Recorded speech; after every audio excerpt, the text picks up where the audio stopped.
older sister telling me that Kareem had been shot. And I was at Myrtle Beach at the time. I live in South Carolina. And the thought that went through my spirit and mind is, I got to get there to see my son. Let him know God is in control. So I flew in. I got to the hospital. They had, I'm gonna show too fast. It came from a simple, ordinary day like this, summer day. He was at home and got a knock on the door saying that kids was throwing rocks at the neighbor's car. So the neighbor was pretty upset.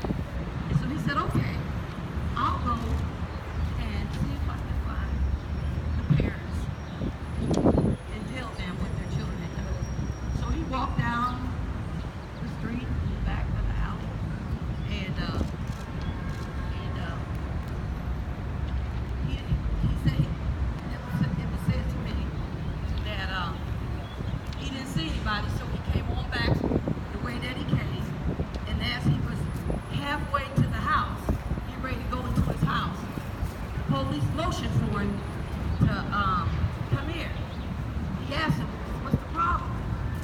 They said, come here. So he comes over, and they talk, chit-chat, laugh, you know, and so they told him he could go.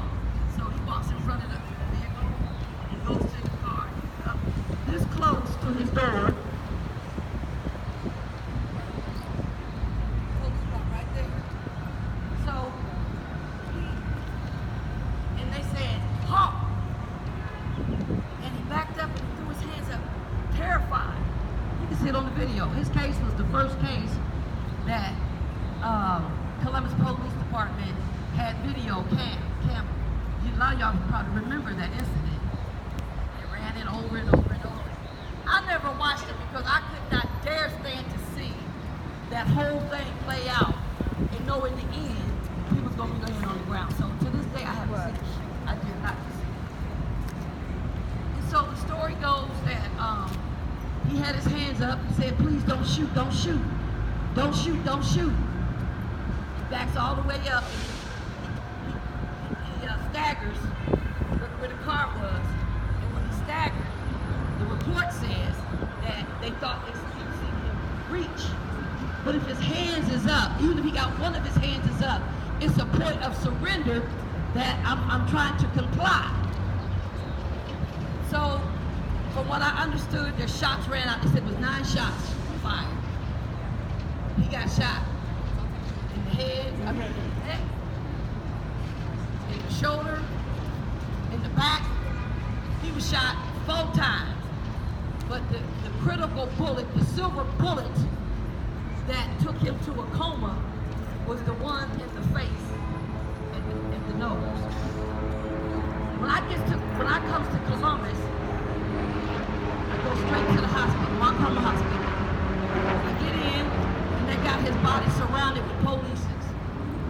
And I had to show ID that I was the mother, so they let me go in. And he was in an unconscious state. And I just began to pray. I prayed all that I knew, because I knew that prayer changes things. I knew that. And I had a peace. And I was beginning to pray. And the Holy Spirit spoke to me saying, he's going to get his wings. He laid in that. I didn't want to pray that prayer. I did not want to pray that he's going to get his wings. That ain't something a mother wants to hear. So the doctors talked to me, and he started getting better. Everything seemed to be getting better. Everything started to get better. And so my whole entire family was up at Montgomery Hospital. We was at the chapel praying. Family gathered together, had the faith, believing God for a miracle. And then he took a turn. So nobody was allowed to go in except the mother and the father. And we got special permission for his siblings. And that whole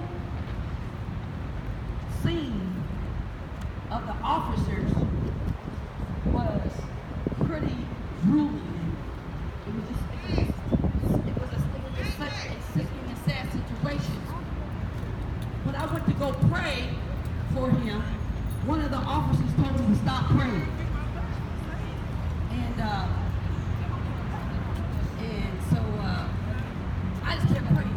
He politely came over there and took my hand off of my son. And he's in a dying, critical state. And so at that point, my calmness began to escalate, but I remained, faithful, peaceful.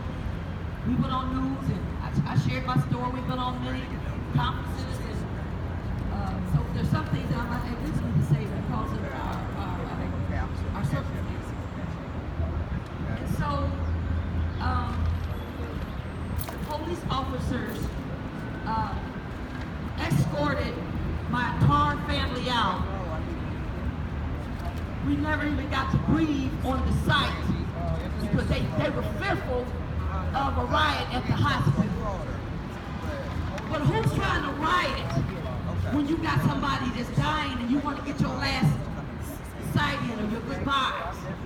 That's not where I thought. So today I stand, and I want it to be known, as I told the prosecutors when they was having their little grand jury review of an indictment. And the Holy Spirit spoke to me. And he spoke to me. I said, Lord, I want a revelation before I get there. Because I don't want to break down. I don't want to be disappointed. So the Spirit spoke to me. So I'm going to give you a word. He said, I want you to speak that word to the authorities. So when they came out with the answer, and I had a family member that was really upset, and I had to settle her down. I said, hold it. There's something that the Lord wants to say. And I turned and I looked. There was 3 prosecutors. It was 2 men and 1 woman. I looked at them, and the Spirit told me to tell them, warn them of judgment. So I said, if you turn a blind eye to the left, to the right, put a hand over your ear, and put your hand over what you see on that desk, you are guilty as the men, the police officers that shot my son. And they immediately began to say, they try to apologize. I done what God told me to do. So I say the state of Ohio needs some reform. Yeah. We need a movement. Yes. As a people, as a community, as a city. I'm on this side today. Tomorrow you may be on this side. Right. Who would ever thought, as my sister said, that she would be up on this platform telling her story about a wrongful death or a wrongful shooting or injustice.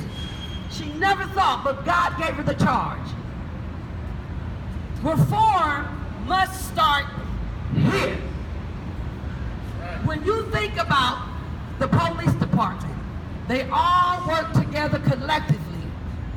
They already know they don't want the lawsuit. They're more concerned about the lawsuit than they are about the conditions of their law enforcement or the injustice that they serve.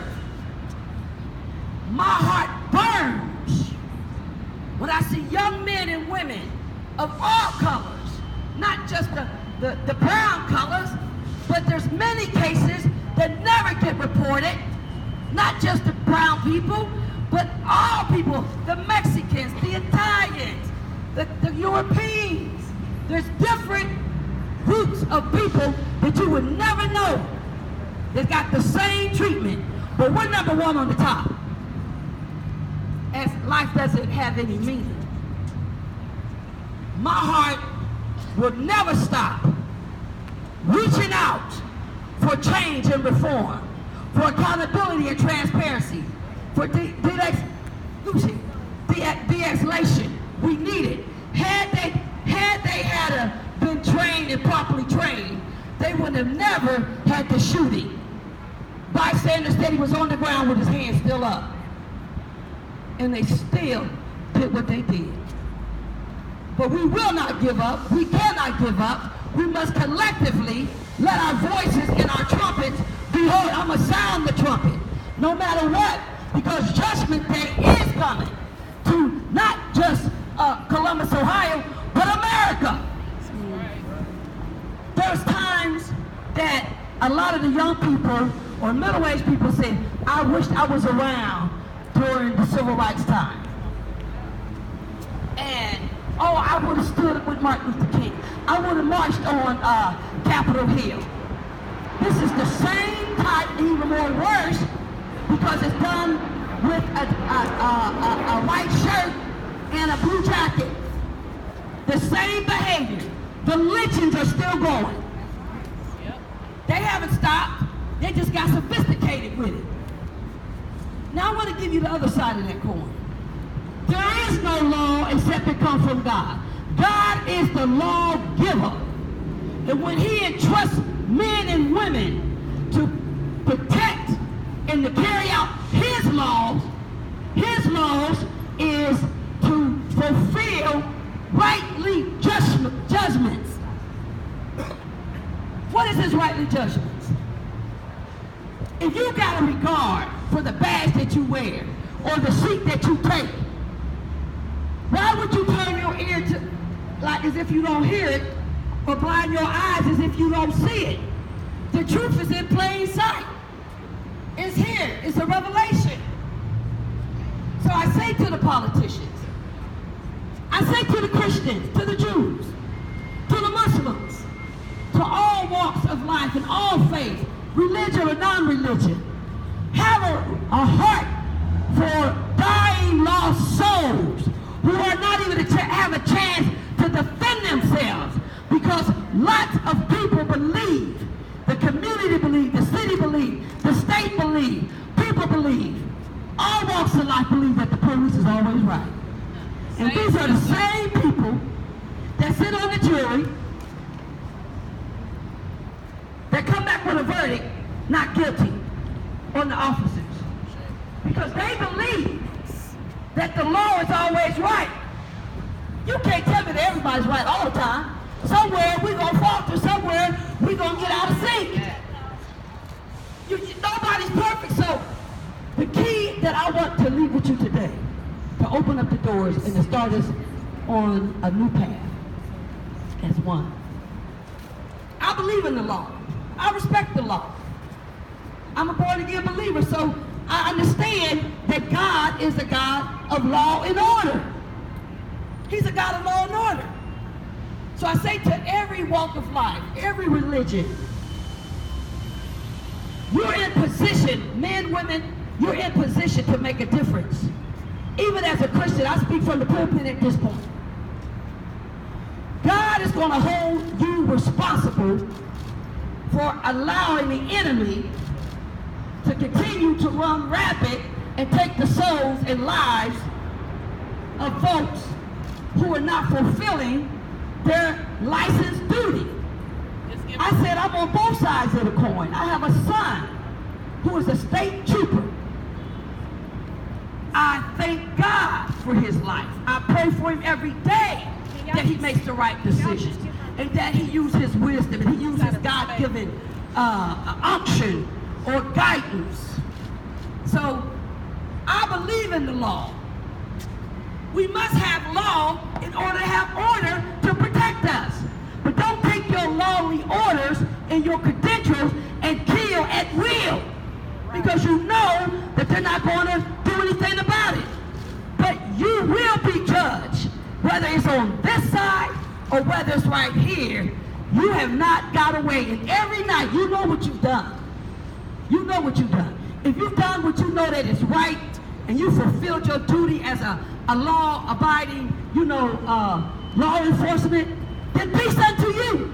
But woe unto the evil, wicked heart that kill at will and have no emotions or heart as a sociopath. Say it, sis. God will handle you in the by and by. Amen, Martha. sister. Amen. Thank you.